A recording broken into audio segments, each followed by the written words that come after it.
Morning, YouTube. Happy Saturday to you.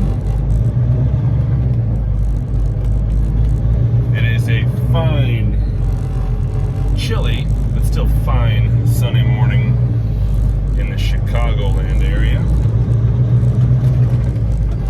which beats the living snot out of how bitterly, brutally cold it was yesterday morning in Fargo, North Dakota, where I started. Yesterday, at least.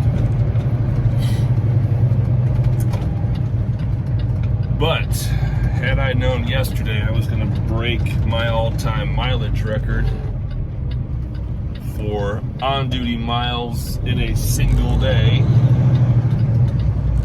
I probably would have been a bit less concerned with just how savagely cold it was yesterday morning. Because in terms of mileage, not weather, yesterday was a fine day. Way back in January 2020, before the dark times. I was a company driver for Werner at the time. I'd only been with Werner for 6 months or so at best. Yeah, about 6 months. Not quite. And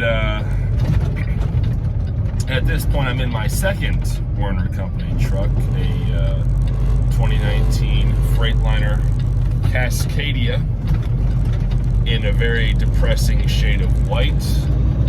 Werner blue looks a whole lot better than their white, that's my opinion. I'm sticking to it.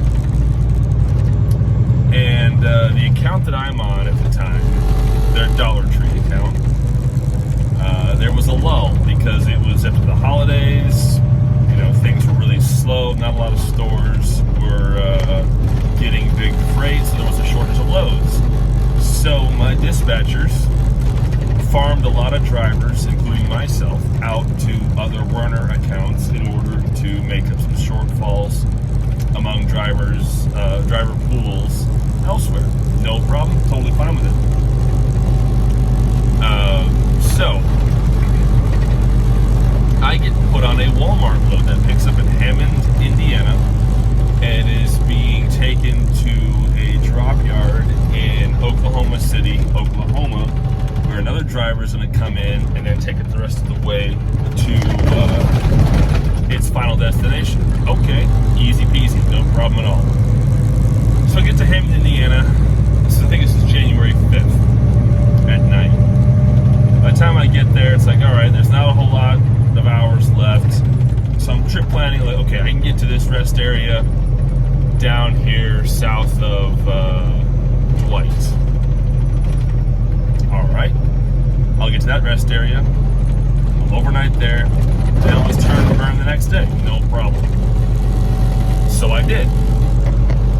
Got to the rest area. Did my 10-hour. Got up the next morning. Cooked. Now bear in mind, Werner governs, at least at the time they were governing their trucks, all the fleet trucks were governed at 65 miles an hour at the pedal, 68 miles an hour with cruise control. So with a governed truck,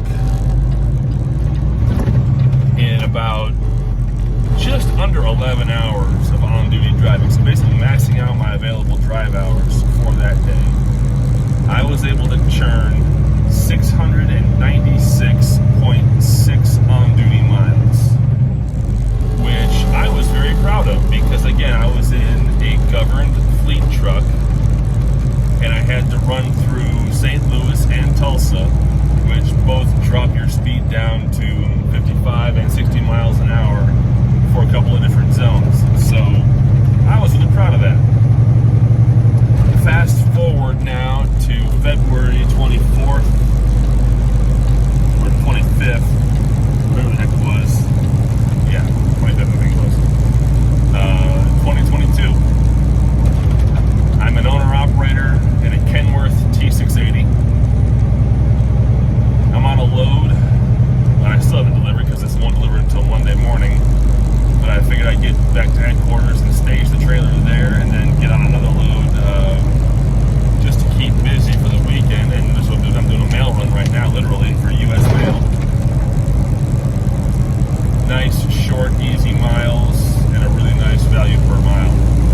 So I like U.S. mail runs.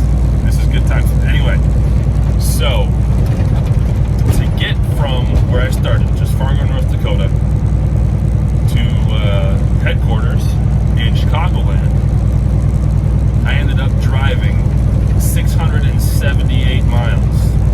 Not bad.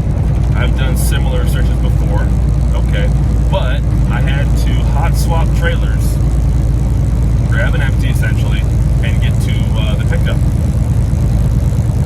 Okay, so when I got to the pickup, at this point my clock is shot. I mean, my hours of service of the day are just about burned out.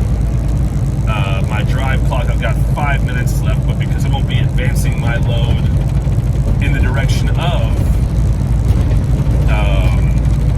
the receiver, the destination, it was legal for me to use personal conveyance to get out of the shipper and get to a safe haven. Good times. Still on the right side of the regulations of the law. So, when I got to that shipper though, my on-duty mileage was reading 708.4 miles, which is now my new all-time record for on-duty mileage in a single day. And I am very proud of that fact. Now, in fairness, I couldn't have done that without being able to run, a truck that I can control where the governor is set at. And currently my truck is set, the governor is set at 75 miles an hour. But I typically run 70 just because it's a nice, round, even number. I seem to get a really good balance between fuel economy and, just speed of advance. 70 is a good number to run at. And, so I don't really run much faster than that. Now, in fairness, I probably could have run those miles a heck of a lot faster had I run 70 miles an hour all day. But because it was so bitterly, brutally cold, I wanted to be polite to my motor. So I only ran like 65, 68 miles an hour for the most of yesterday morning, which is fine. Looked like I was in a huge hurry to get hot swap anyway. I didn't even want to get on this mail load until yesterday evening. So I was like, all right, well, I'll just get to the headquarters and see what's what and go from there. Okay. But it turned out to be a fantastic day yesterday for the mileage.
talking about good days, I can't help but touch on the Russo-Ukrainian war a little bit.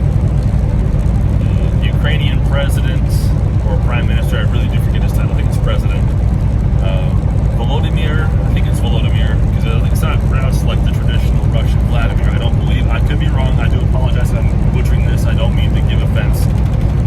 But Volodymyr Zelensky has proved himself to be a man worthy of respect, and should he fall in this conflict, he is without question deserving of a place in Valhalla, because at the behest of the U.S. government, it was requested that he evacuate to a safe area, and he said, I don't need a ride, I need ammunition, the fight is here in Kiev. You cannot but respect that man's position and his station and his desire to stay with his countrymen in his country's capital and give it right back to the aggressors to the best of his ability. Now, I don't know if he'll be on the front lines or be, at the rear, but he's staying and he's arming himself. He's going to fight with his people. That's according to his own statement, which I give that man massive props, and I really do hope he pulls through this whole thing and survives and is able to continue his presidency. Because he sounds like a guy I'd like to have leading the U.S. if he was an American citizen. I don't think any U.S. president, whether the current one, the former one, or any of the ones that came before him, would have done or said the same thing. They would have accepted evacuation to a command post elsewhere. Not this guy. So, tip of the cap to him. Glory awaits you, one way or another. The meme lords also are in fine form with this conflict. The ghost of Kiev, which became a legend in its own right in the span of 24 hours, but was later debunked by the Ukrainian government and then was revealed to be the brainchild of a War Thunder game player looking to sell some merch, apparently. But the unintended or hoped for consequence of his legend building, as it were, is that apparently it was a colossal morale boost for the Ukrainian people, and they began to believe. To be fair, I wanted to believe, and I still want to believe, that there is going to be some Ukrainian ace that comes out of nowhere and just lights the sky on fire. Because, let's be honest here, the vast majority of the world that is aware of the situation and has any real grasp of geopolitics, they are pro-Ukraine. They are not pro-Russia. Now, I need to clarify this for myself and just put it on the record for my own personal need. Just because I am pro-Ukraine does not mean I am anti-people of Russia. The Russian people have had a really rough go when it comes to their national leadership over the last, literally 100 years. Over 100 years. They've had to endure communism. They've had to endure the fall of their empire. They've had to endure significant systematic abuses. They've had to endure suppression and censorship. They've had to endure a lot more than any other nation, with the exception of China and some of the Southeast Asian nations, and of course, Nazi Germany and the European nations under the Third Reich had to endure. They've had to endure a lot over the last century. A lot.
whole conflict is nowhere near close to over. It's just getting started. These were just the opening acts. The real fight, I don't think, has even started yet. It's going to start soon.